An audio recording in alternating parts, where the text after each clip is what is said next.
결과만 놓고 보면 대출금 만들어 그렇죠. 버렸네요. 예. 직원을 고용을 했어요. 어느 날 와보니까 떼간 거예요. 그러니까 말도 없이. 에어컨하고 TV하고. 수리비 나가고, 인건비 나가고, 은행이자 나가고, 네. 계속 적자는 계속 생기고. 네. 그 돈을 어떻게 메꾸셨어요? 숨이 턱턱 막혀요. 근데 지금 사장님 가게는 또 적자 아니에요? 지금 적자예요. 돈이 플러스 나온 데가 없네요. 네. 사모님 월급만 유일하게 플러스네. 최악인데 진짜 오래 버티고 있는 거예요. 지금까지 버텨왔는데 이제는 내가 이거 버틸 수 있을까. 여기 모텔 언제 사셨어요? 11년 그때쯤 경매로. 경매로? 네, 경매로 받았어요. 4억 6천 정도. 이 숙박업 같은 경우는 내가 운영을 해야 된다라는 네. 걱정이 있잖아요. 그래서 선뜻 이제 못 하시는 분들이 네. 많이 있는데, 네. 그건 어떻게 생각하셨어요? 처음부터 임대 수요를 맞추려고 했고 내가 하려고 했던 건 아니었어요. 그때는 이율도 많이 낮았고 이렇게 월세를 받으면 충분히 커버할 수 있는 정도였기 때문에 크게 문제는 안 됐었어요. 처음에 한 150, 160 이 정도 나갔고 달세는 부가세 포함해서 550. 160 빼면은 340이다 네, 보니까. 그러니까 한 사람 월급은 충분히 나오는 거라 생각해서 네.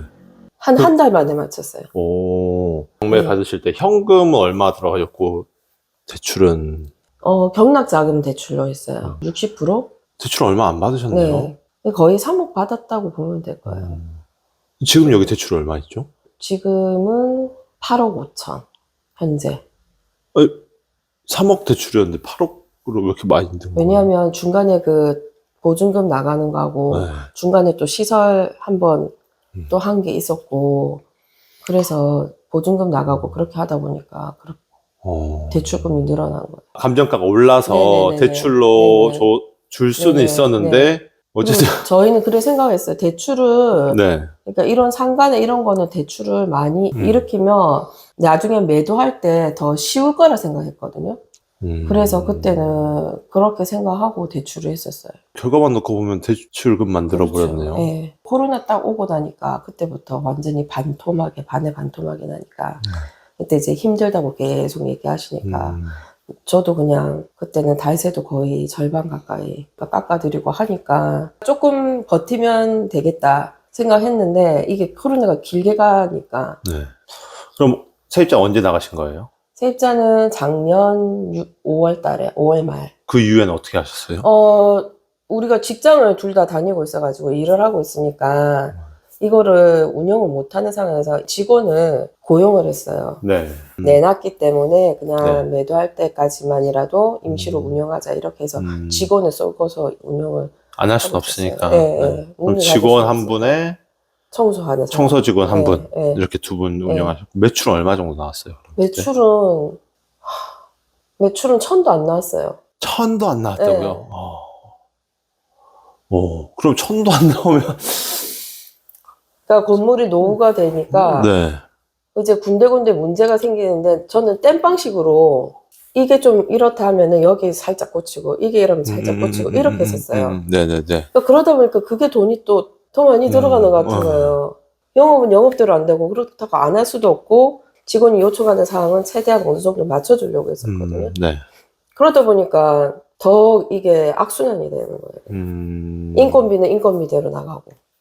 계속 고치는 수리비는 네, 수리비대로 네. 나가고. 근데 재산세는 또 집가가 많이 올랐으니까. 네, 재산세는 더 늘어나고 세금은 더 늘어나고 그게 계속 악순환이었던 거예요. 한 3, 4% 하던 게 7%까지 올라가 버리니까 네. 이자는 눈덩이처럼 불어나고 조금 고쳐가면서 하면 되겠지라고 생각했는데 표도 안 나는데 조금 손대는데도 몇천만 원이 훅 날아가는 거예요. 뭐만 하면 1,000만 원 단위지. 안 되니까 우리가 날짜가 조금 며칠 이렇게 미뤄서 주기도 하고 이랬었어요. 급여가 좀 늦게 들어갔구나. 근데 영업은 아예 안 되고 이러니까 네. 직원은 돈도 늦게 주는데 어느 날 와보니까 떼간 거예요. 그러니까 말도 에어컨하고 없이. TV하고 이걸 어떻게 해야 되지? 그거를 떼가니까 운영 영업을 자체를 못하는 거죠. 그때는 이제 돌이킬 수가 없는 거예요. 그냥 뭐 직원한테 왜 떼갔냐고 하니까 그냥 욕과 그냥 큰 소리 내면서 화를 먼저 내고 안 좋으려고 하니까 네. 안 좋은 시기에 뭔가 팍팍 다 터지는 거예요, 그냥. 그런 거 치고는 되게 밝으신 것 같아요. 내가 지금 겪고 있는 게 지금 맞나? 이런 생각이 아. 드는 거예요. 그냥 살아있네, 이런 생각 있잖아요. 네네네. 아니, 얘기 들어보면 이거 절대 웃을 상황이 아닌데, 뭐랄까? 숨이 완전 척척 막힐 것 네, 같은데. 맞아요. 숨이 턱턱 막혀요. 근데 네. 모르겠어요, 그냥. 너무 이게 갑자기 확 이렇게 오니까 네. 현실적으로 처음에 안 느껴지다가 또 막 확 다운됐다가 아, 그래도 일어나야지, 해야지. 어찌됐든 주변에 분명히 누군가 나를 도와줄 거야. 이렇게 생각하고 또 이렇게 또 희망을 갖고 그냥 긍정적으로 생각하려고 하는 거예요. 아니, 네. 그래도 다행이신 것 같아요. 멘탈이 강하신 것 같아요. 네. 긍정적으로 생각하시고. 죽진 않겠지. 네네. 생각- 그러니까 연락도 하고 하셨죠. 네. 맞아요. 그냥 진짜 지푸라기도 잡는 심정으로 네네. 내가 이거 버틸 수 있을까 그 생각을 했는데 이제는 진짜로 확 바꾸지 않는 이상 더 이상 더 앞으로 나갈 수는 없을 것 같았어요. 살려야겠죠. 살리려고 이제 네. 대표님 만난 거고 네. 그래서 좋은